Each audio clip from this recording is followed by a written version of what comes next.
encouragement that Alaska has moved oil through the pipeline, and in particular as part of a business process development team where we ensured that all of our activities were consistent as well as safe, and we had metrics to prove that we were doing this correctly because we were regulated by local, state, and federal government. So the regulations are there, the safety is there, the environmental protection is there. I think the thing that we obviously need to be aware of is certainly protect the Gwich'in caribou herd and make sure that our wildlife, the reason why we live in Alaska, is taken care of. And I know with our past history in oil development, we've done an excellent job of that, and I think that the ANWR is a blessing. Thank you. Okay, first up this time will be Kevin Meyer. Kevin, it's about taxes, implementing the state income tax to help balance the state budget. Yes? No? Maybe? Okay, I'm part of the Senate Republican majority that said hell no to an income tax, and I still believe that an income tax is not necessary. All you do with taxes is just recycle existing money. You're not creating any new wealth, you're not growing your economy. And that's where, at least in the Senate's perspective, and my colleague Senator Machicki's here as well, that was our whole approach, is let's get those reductions, let's get those reforms, let's get the restructures in government first, and then let's refocus in bringing in outside capital dollars into our state to invest into our resources that then will create jobs and will create more wealth to government and to the people of Alaska without recycling existing money. And the other thing that people may not know is that in order to collect that income tax, which wasn't going to solve the fiscal gap, we were going to have to hire somewhere between 50 and 60 more state employees. And our approach, again, in the Senate was to try to reduce government, not increase government. Thank you. Stephen Wright, the question is about an income tax to balance the budget, yay or nay? I would say no on an income tax. I mean, we have to look at what's happening right now in the state. I mean, we have a $80 oil when our budget was projected on $54. So, I mean, there's a big discrepancy there. There's a lot of issues as far as if you look at the state balance sheet, that's $4 billion here. So the money's there, it hasn't been spent. The departments need to exercise their frugality in taking care of the budget. We have a 81-9-10 plan where we're going to fund the budget with 81%, and then 9% is going to be competitive, and 10% is going to go back in to refill the CBR. So we're going to take a strong look at what's going on within the state of Alaska. We're going to do some audits. We're going to find out where a lot of that money is being hidden, moved, or turned over to. And that's one of the key things that we need to look at. And like I said, I was in the military. Our budgets were sequestered 15% at a time. And we also had quarterly funded budgets. So the third quarter is a big quarter where you get your projects set up and you get them done. So that's one of the things that we need to do is get our projects done. Thank you. Thank you, Stephen Wright and Byron Malott. The question about the income tax implementation to balance the budget. Well, I wish that I knew where money was being moved and hidden. The state budget has been reduced by $1.7 billion in these 4 years. We're down over 3,000 state employees. I'm not saying the government should not be more productive and efficient, but one thing I believe we all know is that government must invest in infrastructure, must make it possible for the private sector to have an opportunity, particularly in a remote economy like Alaska.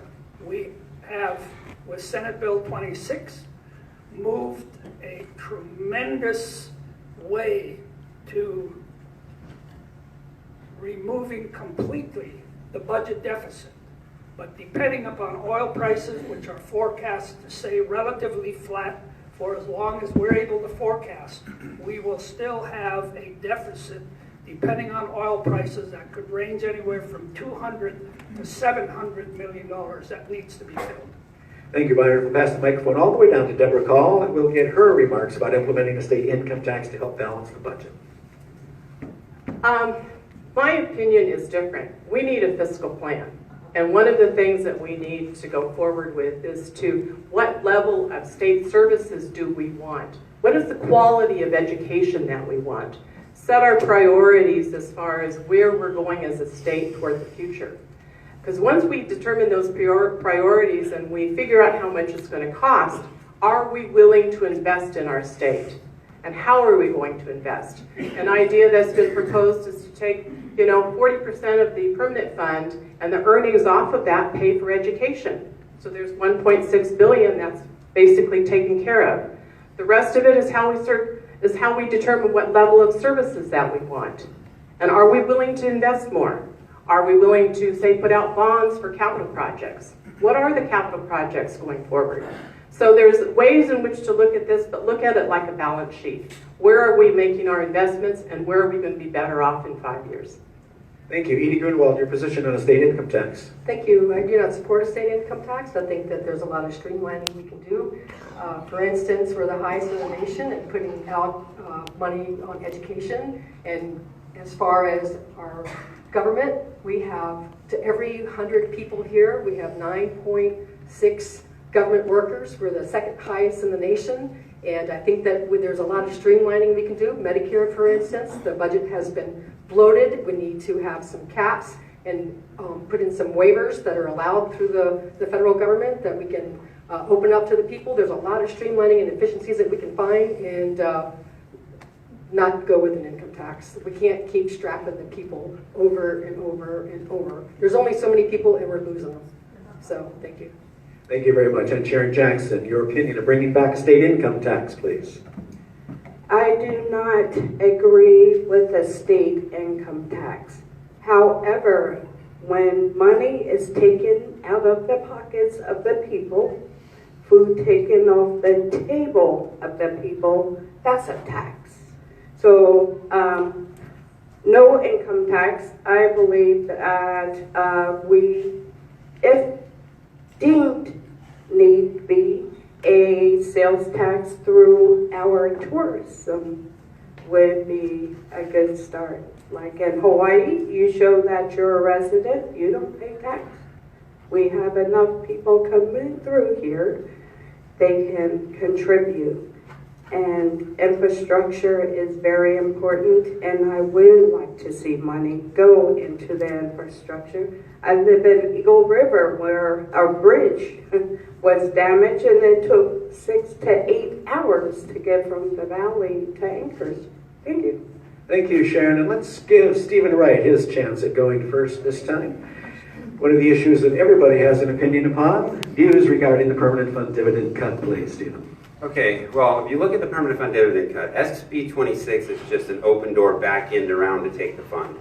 So we have 50% of the earnings is available for government. If you look at the earnings reserve, it's $18.7 billion. In fact, in 1 month, it went up $1.1 billion from May to June. So we have a huge increase in our earnings. If you look at the permanent fund as a whole, over the last 4 years, it's grown over $20 billion. So we are not having a financial crisis. The crisis is we have a spending problem. And so if you look at it, if you just apply the earnings that's meant for government to be applied, then you don't have a deficit. So the earnings reserve, like I said, we should never cap the dividend. That's the people's money. We want to stick with the 50-50 plan, and we want to return it to the people with interest and with penalties if necessary. And I think that's something that's important that needs to be done for the state. Thank you. Thank you. Let's bring it all the way back to Deborah Call to go second on this question about the permanent fund dividend cut. Your observations, your opinions, and your stand on that, please, Debbie. My observations on the permanent fund cut is it certainly has affected families, particularly in rural Alaska. And it's affected families that are putting that money into their children's future. I did that with my own son. He's 19 now. Every check we've had, we put into his education. His education is now secure. And that's what I think a lot of families do, or they basically plan ahead for the winter. They buy the fuel. If you're living in rural Alaska, you're buying the fuel for the winter. That is a need. So the permanent fund is very important. And as I mentioned earlier, having some of it go toward education, you would still have a residual amount, maybe $1,600, $1,800 to still put toward your own future or your own family's needs, but then have also the educational component, which is the core of what government provides, which is educate our children. And we look forward to workforce development. Those are the things that we need to be preparing for. So thank you. Thank you, Deborah Call. Edie Grunwald, your views regarding the permanent funded dividend and the use thereof. Thank you, and I appreciate the opportunity to be here to address this and to give some feedback to our current administration. The dividend does belong to the people, and what we see is a bloated budget, and there's lots of revenue. And by reaching over into our bank accounts and taking our money, not just mine, but all the people that are dependent on that money, because the government thinks they can spend it better than the people. 20% of below the poverty line, that dividend brings them up. And the other thing is I think in 1976, the people voted for a 50-50 split, and we didn't get an opportunity to vote this time. And I think it needs to go to the people if we're going to change that formula. So I think it belongs to the people, and not only do we need to preserve it, we also need to restore it. Thank you. Thank you. And Sharon Jackson, your ideas about cutting the permanent fund dividend.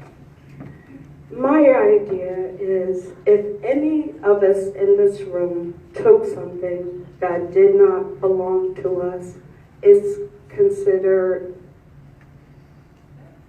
theft. Exactly. Stealing. Alaska people are very generous people. And I believe if the question was asked of the people, we are in a crunch, we need money, would you please give a portion of your PFD? I believe the people would have done that. So I believe before we make any substantial changes, especially statutes, the people should have a vote on it. And Byron Malott. Same question. The legislature has always had the authority to change the amount of the dividend. When the governor finally was a governor that had the courage to reduce the appropriation amount, it was when we faced a $4 billion deficit and would likely at some point not have a dividend at all. What the governor did was save the dividend for the future.